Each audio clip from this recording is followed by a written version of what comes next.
E enfim, saiu nessa terça-feira à noite o primeiro ranking do Comitê de Seleção do College Football Playoff. O que a gente pode falar um pouquinho a respeito desse ranking? Vem aqui com a gente depois da vinheta. Olá a todos, para quem ainda não me conhece, eu sou Felipe Michalski, eu sou especialista em college football aqui no Cover Football. Se inscreve no nosso canal no YouTube, curte esse vídeo e divulga a gente de todas as maneiras que vocês puderem para poder garantir a nossa audiência, para a gente poder cada vez mais garantir progressivamente mais alcance. Mas enfim, vamos falar um pouquinho desse ranking que saiu nessa terça-feira, um ranking que, na minha visão, foi um ranking bom. Eu tinha particularmente expectativas muito baixas quanto a esse ranking, principalmente por causa do histórico, né, do comitê, né?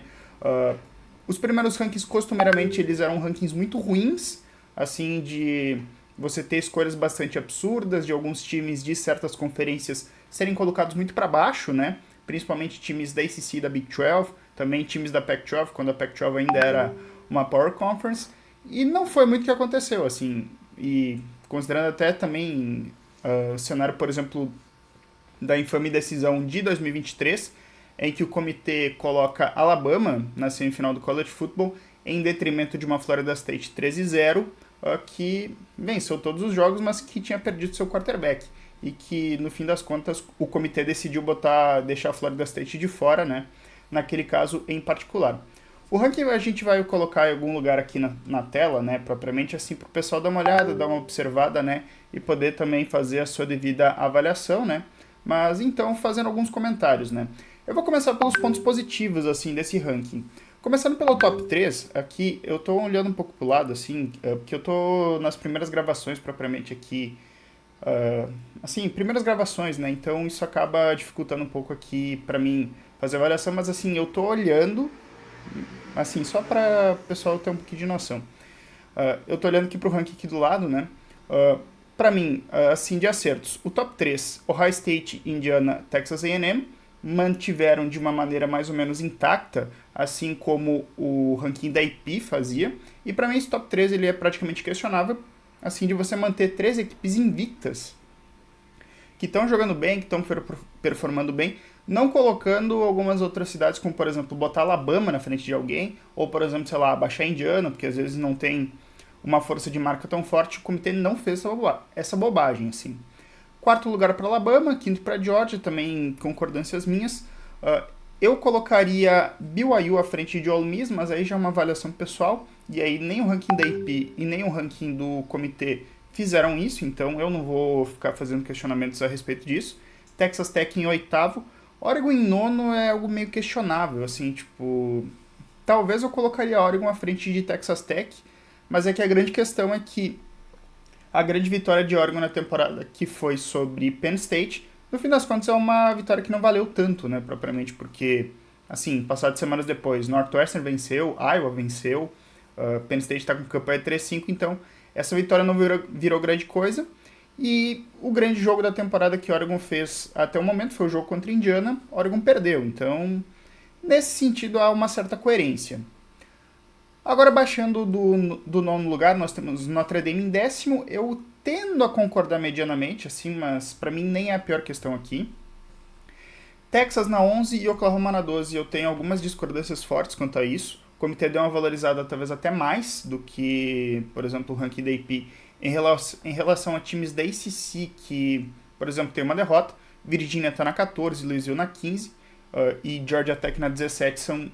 Aí vão algumas críticas, eu acho que eles deveriam estar um pouco mais para cima.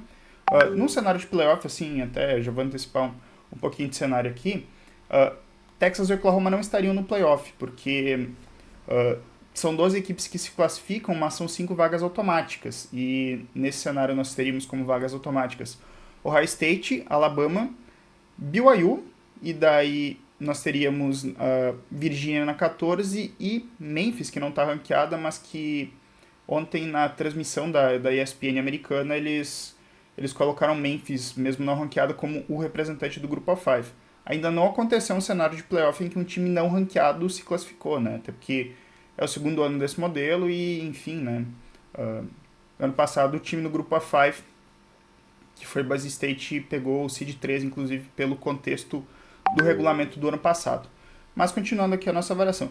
Para mim, Texas e Oklahoma na 11 e na 12 são bastante questionáveis, sobretudo porque Texas não está performando grande coisa. Mas eu até não vou insistir tanto nesse assunto, porque esses times ainda vão ter jogos para se provar. Texas, daqui a 2 semanas, joga fora de casa contra a Georgia e vai ter que ganhar para se provar, né, propriamente assim. Se perder, provavelmente está fora da disputa, né, mas ainda tem muito a se ver. E Oklahoma ainda tem um confronto-chave também daqui a 2 semanas contra Alabama. Então, e o jogo é fora de casa também. Tanto Texas quanto Oklahoma jogam fora. Estão na berlinda dessa situação. E aí a gente tem alguns questionamentos a fazer. Utah na 13, eu vou dizer, eu achei uma boa, porque você deu uma valorização ao calendário de Utah. Utah tem uma vitória de peso, mais ou menos também, né, sobre o CLA, no seu calendário fora da conferência. E dentro da conferência só perdeu para os dois pesos pesados da conferência, né, que são BYU e Texas Tech, que inclusive se enfrentam nesse final de semana, né, duelo entre o número 7 e número 8. Basicamente o jogo da semana, né, dessa semana 11. Deram uma valorizada e isso acaba também ajudando a Big 12 em si, né, dar uma valorizada legal. Agora, na 14, Virginia e 15, Louisville, aí tem um pouquinho de questionamentos, assim, eu acho que talvez Virginia... Tudo bem que Virginia não faz um grande desempenho, assim, mas o time vence jogos, né, e aí, pra mim, tinha que dar uma valorizada no aspecto da equipe vencer os jogos que estão no seu calendário, né. O mesmo vale pra Louisville. Louisville talvez podia estar à frente de Virginia, né, porque Louisville tem uma vitória sobre Miami, que está na 18, e, enfim, né, só tem uma derrota dentro da conferência, né, mas isso aí são coisas que vão se definir mais pro final. Não se preocupem a respeito de que, esse ranking, enfim, deu uma desvalorizada no time tal, time tal. O que importa é o último ranking, né. Vanderbilt na 16, ok, assim, mais ou menos. Georgia Tech na 17 achei uma desvalorização, e muito porque, foi a derrota mais recente também. Tem um pouco disso, assim, convenhamos. Miami na 18, ok também. USC na 19, Iowa na 20 e Michigan na 21. Isso é um bom cenário para a Big Ten, porque a Big Ten ela aparece com mais times no ranking do que, por exemplo, o ranking da AP, né? USC e Michigan já estavam ranqueados, mas Iowa não estava. Iowa não foi colocado no ranking da AP e o ranking do comitê colocou eles na 20, até o que reflete até uma disparidade, né, a respeito dos dois rankings, né? Os jornalistas acabaram comendo um pouquinho de bola, vamos ser bem sinceros, né? Isso acaba... essa colocação de Iowa na 20 faz com que o duelo desse final de semana entre Iowa e Oregon seja um jogo entre ranqueados. O jogo lá no Kinnick Stadium, entre a número 20 e a número 9. E Iowa tem esse potencial, assim, é um time que ofensivamente tem performado bem melhor que nos outros anos. Não é um ataque exuberante, é verdade, mas, por exemplo, tem uma vitória recente por 42-3 sobre Minnesota, e para você vencer por esse placar é porque você dominou defensivamente e também na parte ofensiva. Nos outros anos a Iowa simplesmente não pontuava. Isso quer dizer que a Iowa também é um time consistente e ainda pode sair com o playoff, né? Convenhamos. Aí você tem Missouri na 22. Eu achei bom que deram uma desvalorizada em Missouri, porque tem nada no calendário que justificasse uma posição tão alta quanto o ranking da AP colocava, se não me engano era na 19, mais ou menos. Aí você tem Washington na 23, ok também. Pittsburgh na 24, eu gostei também. Gostei de terem colocado Pittsburgh ali no ranking para dar uma valorizada no equilíbrio interno que a ACC também tem. Não é uma conferência fraca, apesar dos seus principais times, assim, em termos de marca, que são Miami, Florida State e Clemson, não estejam fazendo grandes temporadas, principalmente essas duas últimas que eu citei, né? Mas, enfim, dá uma valorizada assim no equilíbrio interno que a ACC tem. E Tennessee na 25, assim, eu tô com a camisa de Tennessee, eu torço pra Tennessee, mas, assim, eu não sou passapanista, não sou aquele torcedor fanático, e pra mim eu tenho discordâncias quanto a Tennessee na 25, porque Tennessee não tem vitórias, assim, qualificadas no ranking para caracterizar essa 25ª posição. A melhor vitória de Tennessee na temporada é sobre uma Mississippi State, que tá com campanha 5-4 e que... A melhor vitória a última vitória dos Bulldogs nesse sábado foi a primeira, sobre Arkansas, foi a primeira vitória de Mississippi State dentro da SEC em 2 anos. Assim, só para refletir um pouco disso. E Tennessee tem vitória sofrida sobre Mississippi State, que venceu só na prorrogação. Venceu apenas 3 pontos, por 3 pontos a equipe de Arkansas, que discutivelmente é o pior time da SEC nesse momento. E venceu também, tomando muitos pontos para a equipe de Kentucky também, no jogo fora de casa. Que Tennessee joga bem, mas assim, a defesa, convenhamos, né? Tomou 2 touchdowns longos, assim, que um time que deveria competir não é propriamente aceitável.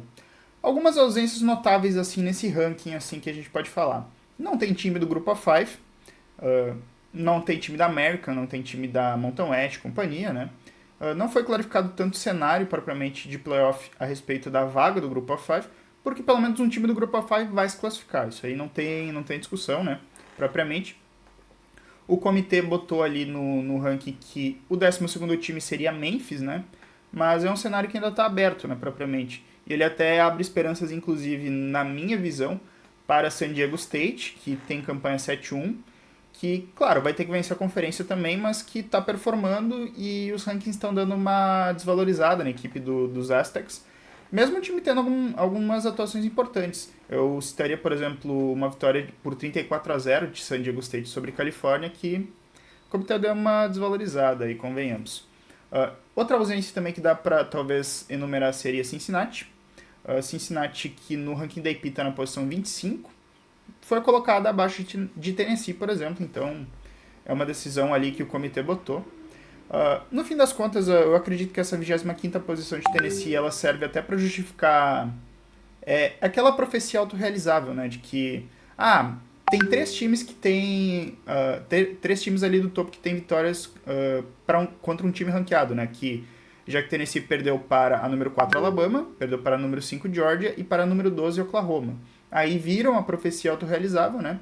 E Tennessee, pelo menos nas próximas 2 semanas, não deve sair do ranking, porque tem uma folga e tem um jogo contra New Mexico State. Então, esse jogo provavelmente, assim, Tennessee vai ganhar com 99% de chance, assim, quase nenhuma dúvida. Mas assim, comentando em termos gerais o ranking, né? Eu acho que foi um bom ranking, foi uma certa boa avaliação ali que o comitê fez. Tem algumas discordâncias de posições.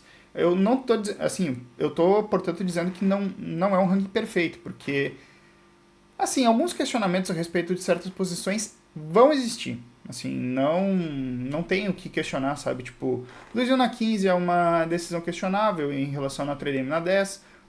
Tem pessoa que questiona também, tipo, Miami na 18 e Notre Dame na 10, sendo que os 2 times têm 2 derrotas e Miami ganhou de Notre Dame.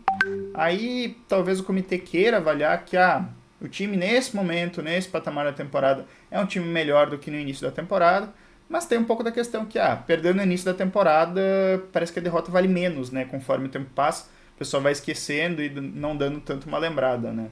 Mas, assim, falando de cenários por conferência, a SEC tem, tem os times 3, 4, 5, 6, 11 e 12 ali na disputa, e ainda dá para citar Missouri na 22. É uma conferência que eu diria que tem essas 7 equipes ainda na disputa. Para mim, eu acho que talvez 3 caiam fora, que seriam Missouri, Texas e Oklahoma, porque eu acho que essas 3 vão perder. E aí os 4 times que estão na zona de classificação, eles tendem a se classificar para o playoff nesse momento, assim, em termos tanto da vaga automática quanto das vagas at large. O cenário da Big Ten, ele está num cenário um pouquinho complicado, porque eles têm os times número 1 e número 2, só que o próximo time da Big Ten que está no ranking é só USC é só Oregon na 9, né? Tem Oregon na 9 e daí tem USC na 19, né? Eu diria que esses 3 times ali, Ohio State, Indiana e Oregon, devem se classificar, porque estão performando bem. Ali nós temos USC, Iowa e Michigan e Washington, que vão ter que talvez arrancar umas vitórias. Só que se arrancarem vitórias, eles podem complicar o cenário de times que já estão na zona de classificação, né?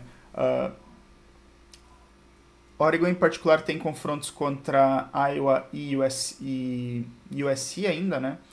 Se a equipe de Oregon vencer esses 2 confrontos, ela basicamente tira esses 2 times da disputa, né? Mas, assim, por enquanto é um cenário que a Big Ten apresenta-se só com 3 candidatos a playoff. Para a Big 12, eu acho que a Big 12 talvez tenha sido a grande beneficiada desse ranking, porque ela, apesar de ter apenas 3 times no ranking, e eu achar que Cincinnati deveria estar também nesse ranking, BYU e Texas Tech deram uma valorizada legal, a gente vai ter o confronto entre 7 e 8, e provavelmente a vencedora ali talvez possa até subir posições, né? Dá dá para debater. Inclusive, se BYU vencer, dá para debater, às vezes, eventualmente, o time estar à frente no ranking, por exemplo, de Ole Miss, de Georgia. De Alabama eu acho que não, porque Alabama tem uma tabela mais difícil mesmo. Mas isso pode fazer com que os Cougars consigam ali subir melhor na classificação. E o Utah na 3 também valoriza, né, o peso das vitórias que essas equipes tiveram, né, já que o Utah perdeu justamente para BYU e Texas Tech.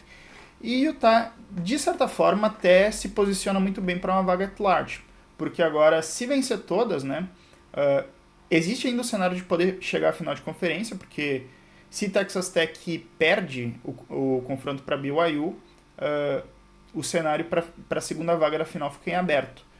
Mas assim, mesmo que não aconteça que a Texas Tech ganhe de BYU e elas façam depois a final, o cenário ainda para a vaga at large de Utah fica mais ou menos aberto. Claro, fica pendente ainda de várias outras coisas, tem todo o mês de novembro para rolar.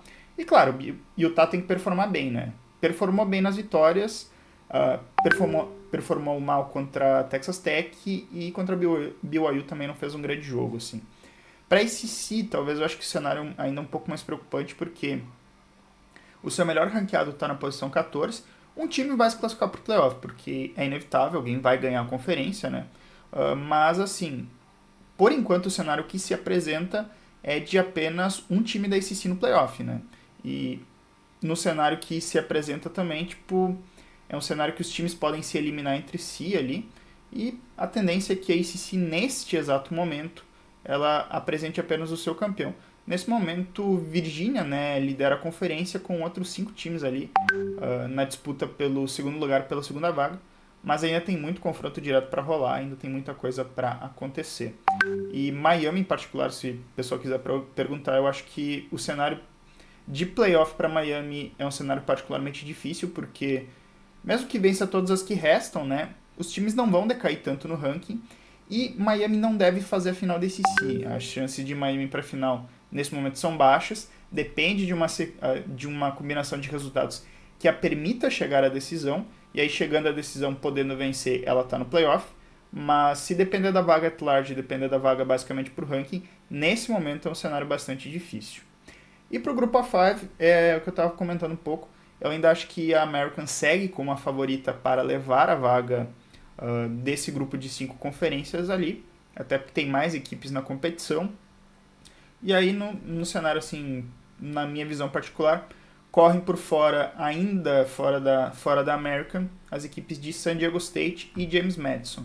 Assim, acho que essas são as únicas 2 equipes que ainda podem tirar uma possível vaga da American no grupo A5, mas enfim, vai depender da boa vontade e depende também dos times internamente da American se canibalizarem ali para talvez o campeão não ser o melhor possível e aí sobrar uma vaga para ou San Diego State ou para James Madison. Mas enfim, é isso o nosso conteúdo aqui a respeito comentário a respeito do primeiro ranking do comitê de seleção. Reforçando, né, os recados que eu falei no início do vídeo, curte esse vídeo, se inscreve aqui no canal do Cover Sports. Lembrando que a gente sempre tem live todas as segundas à noite, às 8 horas, para comentar o review da semana anterior do College Football. A gente agradece por toda a audiência que vocês nos proporcionaram até aqui. Valeu, um abraço e até a próxima. Tchau, tchau.